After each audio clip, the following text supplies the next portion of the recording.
Fala aí, gente. Mais um módulo do nosso material. Né? Slides estes que eu já enviei essa semana. Né? Aí eu queria agradecer aí publicamente a Lara, que me lembrou por e-mail. Né? A Lara que aí representa, cumpre o papel do Daniel do ano passado, né? E que me lembrou para que eu enviasse os slides. Então vocês podem acompanhar lá, a gente já tem inclusive mais uns slides de umas aulas, acho que tem até o módulo 6, tá? E aí enquanto durar essa situação, eu vou atualizando vocês com esses slides, tá ok? Tá? Slide o módulo 5 da nossa frente maravilhosa de Brasil, certo? Domínio espanhol e as invasões holandesas. Importante destacar, né, gente, que nesse contexto nós temos que chamar atenção para um momento bastante particular do período colonial, que será esse aqui, ó. Aí, ó, tá vendo? Ó, tá vendo? Eu ainda tô tentando não botar a mão na frente da câmera, né? Mas eu chego lá, gente. Tenham paciência com o Jeff aqui. Ó, é a da União Ibérica, gente, certo? A União Ibérica, que é o momento aí, os 60 anos em que o Brasil, né, ou melhor, a América Portuguesa, o Brasil ainda não existia politicamente falando, né, só a partir de 7 de setembro de 1822, mas nesse contexto aqui, gente, quando a América Portuguesa ela também se torna América Espanhola, certo? A união das coroas ibéricas, Portugal e Espanha. E por que que isso vai ocorrer, turma? Né? Por que que vai se dar aí, né, essa fusão por que vai se dar essa fusão entre as coroas, né, ibéricas entre Portugal e Espanha? Moçada, olhou a história da Europa, período medieval e período moderno, viu alguma guerra, pode dar uma olhada lá que muito provavelmente vai estar vinculado com uma questão sucessória, certo? Nesse caso aqui, e a questão sucessória, principalmente quando o rei, né, quando o monarca ele não deixa um herdeiro direto, né? No caso aqui nós tivemos como elemento disruptor dessa situação aqui a morte de Dom Sebastião. O Dom Sebastião, gente, que é o mesmo lá dos Lusíadas do Camões, certo? O Dom Sebastião era um rei jovem, né?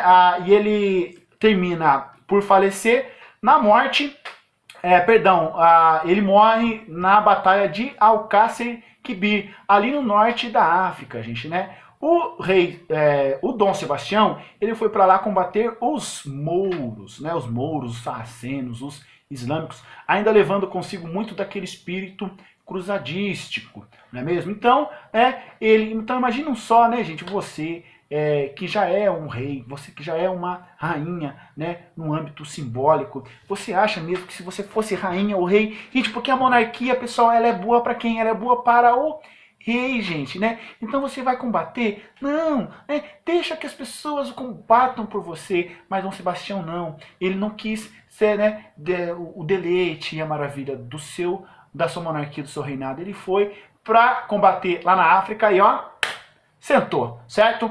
Turma, não deixou herdeiro direto. Ele morreu em 1572. Né? Entre 1572 e 1580, nós tivemos um tio de Dom Sebastião assumindo o trono português. E nesse momento aqui, pessoal, é importante destacar que essas disputas pela sucessão de trono não vão se dar, né, ou melhor, né, o critério que vai ser levado em consideração não é somente a proximidade, né, mas a força e também a projeção política dos participantes. No caso, turma, a Espanha em 1580 era uma das principais potências, se não a maior potência econômica do mundo, muito em virtude da exploração americana, né, realizada por ela. É importante lembrar que ao longo do século XVI a Espanha vai encontrar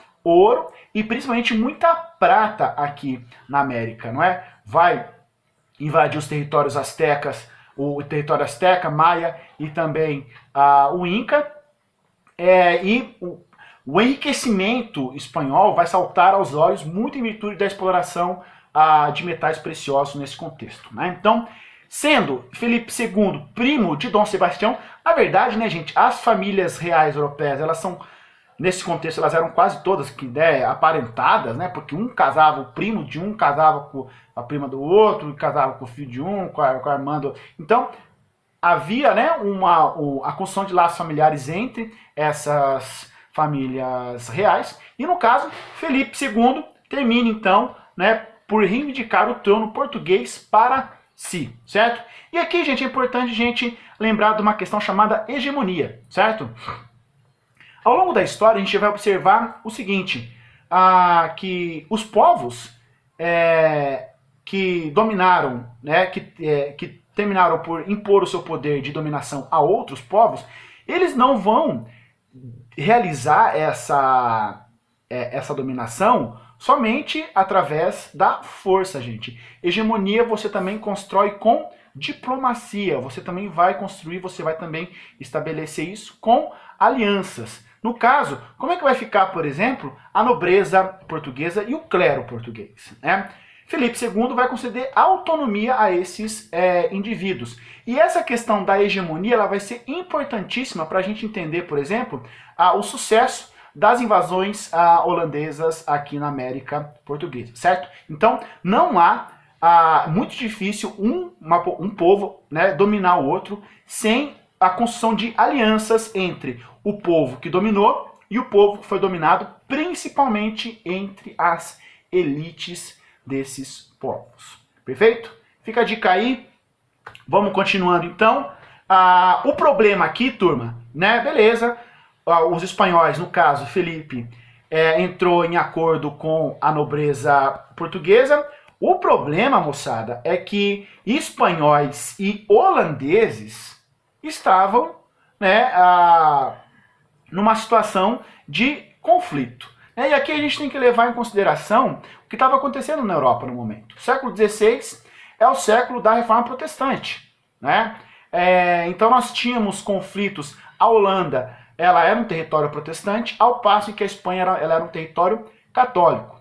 Ademais, os territórios, né, os Países Baixos, eles eram territórios do rei da Espanha. Gente, eu coloquei ali Habsburgo, mas eu não sei, eu posso estar enganado, deve ser Bourbon, tá? Bourbon, Habsburgo, né? Pode ficar tranquilo que esse dado, caso seja importante, o vestibular não vai cobrar lá de você, falar de que família real era o cara. Não se preocupa, tá?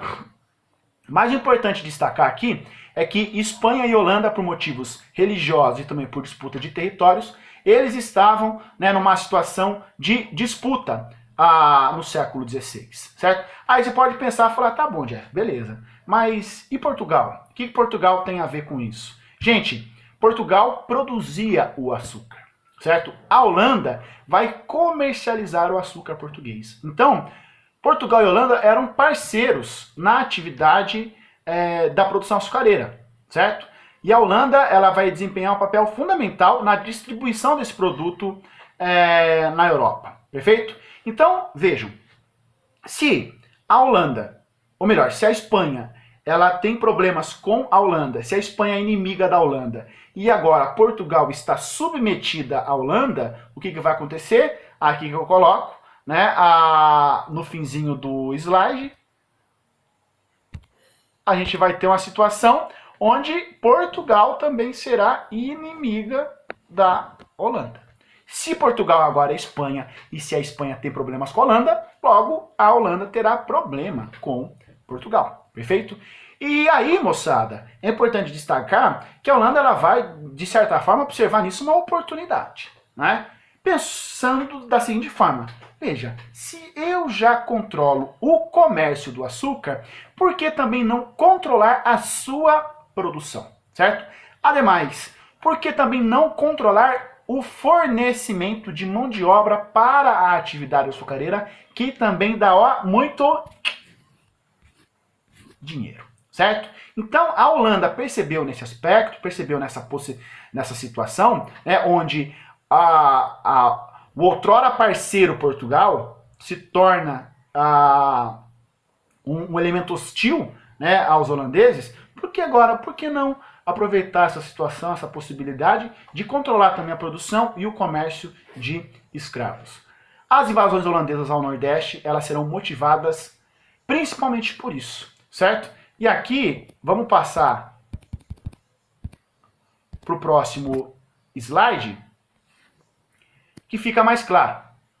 As invasões ao Nordeste, elas vão se dar de 1624 a 1654.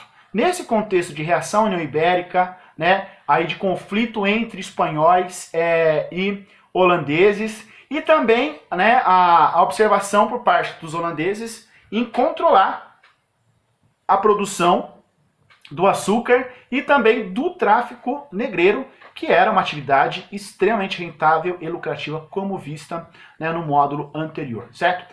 A primeira tentativa, turma, de invasão ao Nordeste vai se dar em Salvador em 1624. Os holandeses vão limpar a cidade, ocupam e dominam. O problema aí era justamente o quê? Construir uma situação de estabilidade, construir uma situação de hegemonia, certo? Com os locais, certo? E é nisso que eles vão pecar. Salvador vai ser conquistada, porém a reação no interior da província da Bahia vai terminar por expulsar os holandeses, certo?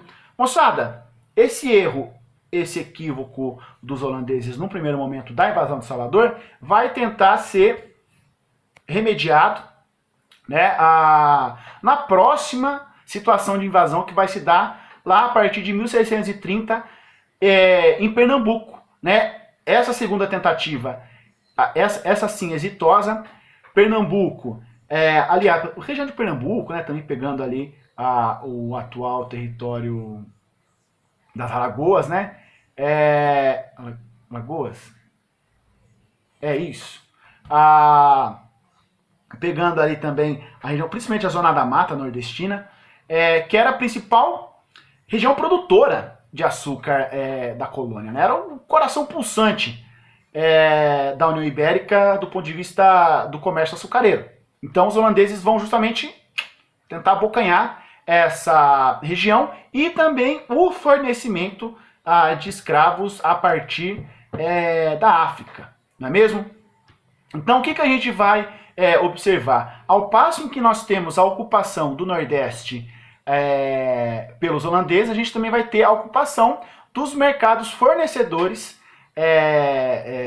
de pessoas escravizadas na África por parte dos próprios holandeses. Então eles vão controlar, gente, todo o mercado atlântico que girava em torno da produção açucareira, certo? Seja no comércio, seja na produção, seja no fornecimento da mão de obra para a produção açucareira, certo? Vão ficar com a faca e com o queijo na mão, correto?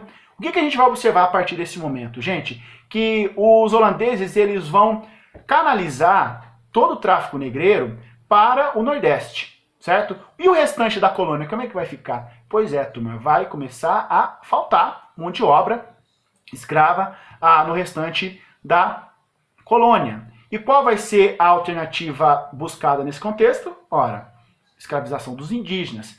É justamente nesse momento aqui que nós temos o quê? Como destacado no finzinho do slide, turma. O incentivo ao bandeirismo e à escravização indígena. Você vai ter o que? A necessidade, por parte do restante da colônia, por parte da União Ibérica, da busca por alternativas econômicas para esse território. Lembrando mais uma vez que o que define, né, ou melhor, um dos termos que definem a colonização vai ser justamente a exploração, certo? Ninguém vinha para cá passear, ninguém vinha para cá tomar água de coco. O pessoal vinha para cá para explorar e buscar alternativas econômicas, certo? Gente, por que num primeiro momento a situação ela não vai andar lá em Salvador e o que aconteceu de diferente entre Salvador e Pernambuco? A relação estabelecida entre os holandeses com os senhores da terra, com os senhores de engenho, certo? Vai ser completamente distinta a partir de então nesse momento aqui. Principalmente, moçada, durante a administração de Maurício de Nassau, nos 7 anos aí que contemplam 1637 a 1644. O que a gente vai observar nesse período aí? Uma série de deliberações, uma série de iniciativas por parte dos holandeses para justamente o quê? Construir pontes, né? Para construir consensos com a elite dos senhores de engenho. Como, gente? Por exemplo, revitalizando a cidade, revitalizando não, urbanizando, né, a cidade do Recife. Mas, principalmente, moçada, aqui é de fundamental importância destacar essa situação que nós temos aqui, empréstimos para a construção de novos engenhos. Como é que nós teremos, então, né, como é que a gente vai ter, no caso aqui, a situação a conquista, né, a busca por essa nova situação, por meio do financiamento, né, dessa elite, certo? Então é aquela coisa, pô, veja, se invadiram aqui o meu território, mas a minha vida melhorou, eu vou achar ruim?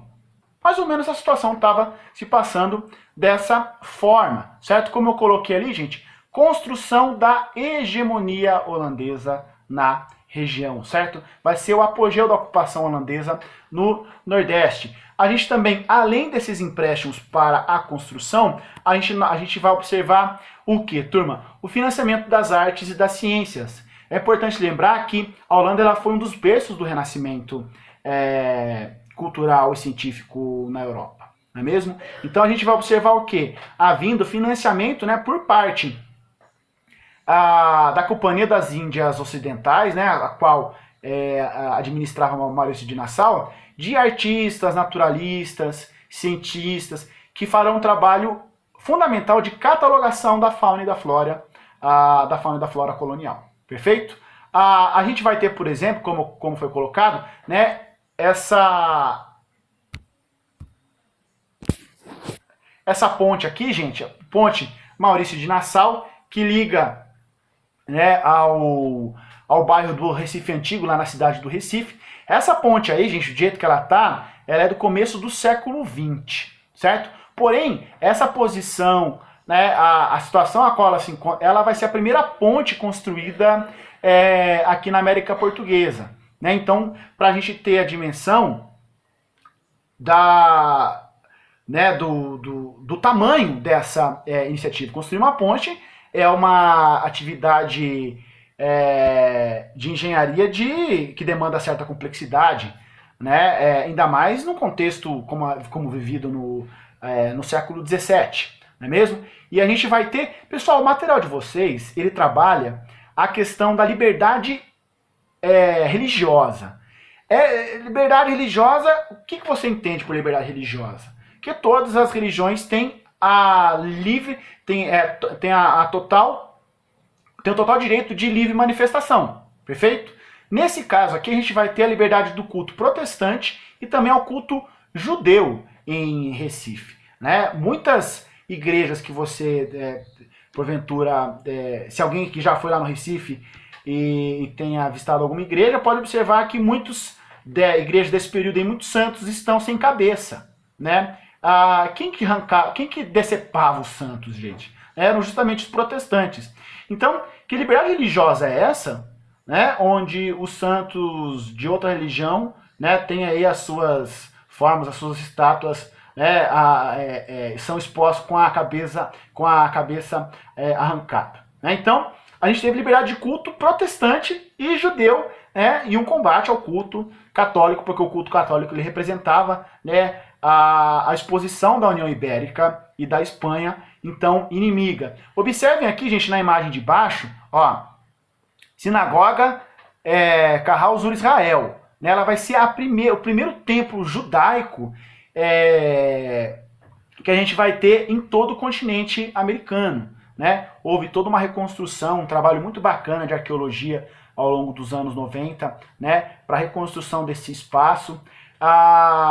Vamos lembrar que nesse contexto a Holanda ela vai receber muitos dos judeus né, ou dos cristãos novos, chamados dos cristãos novos, que eram expulsos da Península Ibérica, né, e após a expulsão dos holandeses, né, que vai se dar no Nordeste na década de 1750, boa parte dessa comunidade judaica a gente vai fundar a colônia de Nova Amsterdã, atual cidade de Nova York, nos Estados Unidos. Perfeito? Então, foi esse o contexto. Maior liberdade, maior aceitação, certo? Não é uma liberdade religiosa.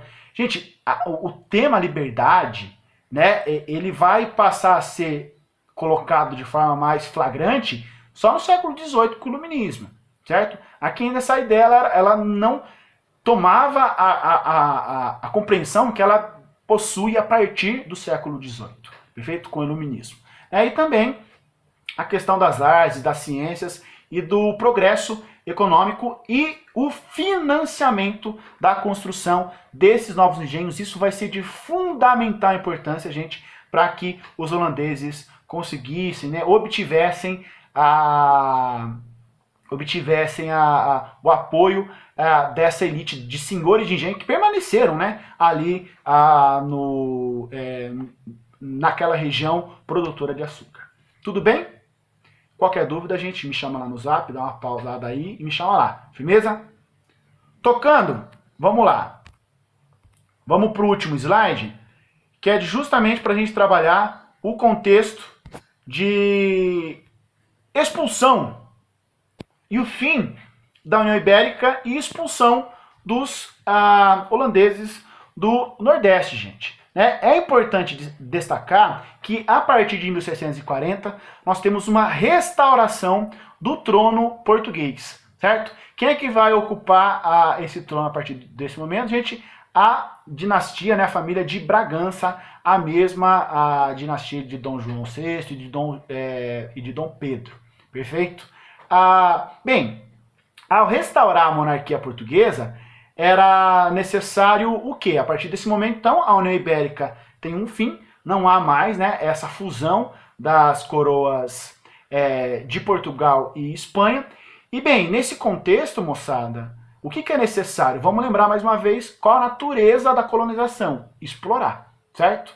Ora, se houve o restabelecimento da coroa portuguesa, havia também necessidade do quê? De reorganizar toda a exploração colonial. E reorganizar a exploração colonial, ela passava obrigatoriamente por retomar o Nordeste dos holandeses, certo?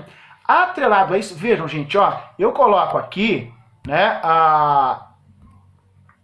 processo de expulsão / retirada dos holandeses. Como é que vai se dar essa expulsão / retirada? Retirada você vai por livre e espontânea vontade, expulsão você, né, sai por deliberação de outra pessoa, de outra situação. A gente tem que tentar compreender essa situação aí, né, contemplando toda a sua complexidade. Primeiro, gente, 1644, o Nassau ele vai retornar à Holanda, certo? Então o período áureo, o auge, né, de ocupação holandesa, ele encontra um fim com o retorno de Nassau para a Holanda. Nesse contexto, é importante destacar também que nós temos o quê? Uma queda nos preços do açúcar, que era o principal motivo, né, da ocupação do Nordeste. E a gente também observa que um fim dessa tolerância religiosa com os demais praticantes, né, no caso do judaísmo e também do protestantismo. Turma, se tem tudo isso, se não bastasse, observem, eu até coloquei destacando ali. As guerras com a Holanda, nesse caso, vai se envolver não somente em guerra com a Holanda, com a Espanha, desculpem, mas também com a Inglaterra, certo? Bem, esses conflitos, gente, vamos lembrar que guerra envolve muito dinheiro. Você precisa desprender, né, de recursos para poder se envolver num conflito bélico. Então, ó, vocês lembram aqui dos empréstimos para a construção dos novos engenhos, né, e tudo mais? Pois é, gente, chegou a hora de cobrar esses empréstimos, não é mesmo? E aí, vocês acham, gente, que, né, mesmo sem a aula presencial não ia ter, ó, meme? Moçada, é claro que ia ter, né? Vamos lá, passa. Aê! Aí sim. Turma, veja só. O que a Holanda começou a fazer? Cobrar os empréstimos. Chegar lá pro o senhor de engenho. Seguinte, brother, lembra daquela grana que eu te emprestei? Então, chegou a hora de você me remunerar, de você me pagar, porque eu tenho que guerrear com a Inglaterra e também com a Espanha por outros motivos, certo? Gente, o que malandramente os senhores de engenho vão pensar? Meu, queda no preço do açúcar, eu vou pagar como esses caras? E aí, gente, entra aqui o nosso maravilhoso... Não, volta, por favor, não. Entra o nosso maravilhoso meme aqui, gente, ó. O que passou na cabeça dos caras da elite colonial no Nordeste? Eu não preciso pagar o empréstimo se eu expulsar os holandeses daqui, né? Até porque se eu expulsá-los daqui, o que eles vão fazer? Eles vão voltar lá da Holanda depois, me cobrando, falando, ó, pô, me paga aí o dinheiro aí e tal. Não, gente. Então, veja, foi também uma oportunidade, né, para que houvesse, né, a expulsão dos holandeses, né, e com isso os empréstimos realizados não fossem quitados. Conseguiram entender essa situação? Né? Então, dentro desse contexto, gente, né, de instabilidade política para a Holanda e também de interesse, de desejo por parte dos portugueses em reestabelecer, em reorganizar a exploração colonial, é que nós temos a chamada retomada portuguesa com a insurreição pernambucana entre 1651 e 1654, quando a gente tem, né, aí a expulsão definitiva dos holandeses, muito aí motivado, como eu falei, pelos senhores de engenho, que olharam para isso, se eu expulsar esses caras, eu preciso devolver a grana que eles me emprestaram, certo? Moçada, por fim, importante destacar, no caso aqui, ó, aí assim, ó. Gente, ó, no caso, as consequências principais serão, né, após esse evento, a transferência da produção holandesa para o Caribe, né? Claro, evidente, a Holanda não vai sair no prejuízo nisso aí, ela adquiriu todo o know-how, né, toda a capacidade de produção, e ela vai transferir essa atividade para o Caribe, e lá, gente, a Holanda ela vai produzir um açúcar mais barato, né? E isso vai impactar de forma decisiva a produção açucareira aqui na América Portuguesa. Turma, nós não temos o fim de um ciclo. Mais uma vez, lembra, esquece essa ideia de ciclo. Perfeito? A gente vai ter o que, na verdade? Um declínio da produção. Vai continuar a produção açucareira, porém, ela vai... O que a gente vai observar? O polo o polo regional, né? A concentração econômica, a gente vai observar o quê? Né? Uma locomoção disso, do Nordeste para o Centro-Sul, porque a partir desse momento, com o declínio da produção açucareira, nós teremos o quê? A intensificação das entradas e das bandeiras e também o avanço da atividade da mineração. Perfeito? Moçada, vamos agora para os exercícios, certo?